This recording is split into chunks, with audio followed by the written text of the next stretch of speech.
እኔ እናንተ አንድ ላይ እንድንሆን ፈልጋለሁ። እኔ በጣም አፍቅርሃለሁ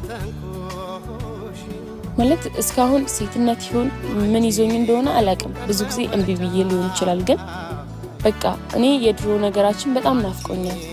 እስካሁንም እኔ ጋር ያለው ፍቅር ወይ እንድትርቀኝ አልፈለኩት በጣም ብዙ ለራሴ ምክንያቶች ስላሉኝ ነውና ከዛም ከጊዜያቶች በኋላ እነግርሃለሁ። ግን ይሄ ነገር በጣም በቃ ትላንትና የተሰማኝ ስሜት እኔ ስለማውቀው ነው። ግን አንተ አሁን ሀሳብህ ካልተቀየረ እኔም በጣም ደስ ይለኛል።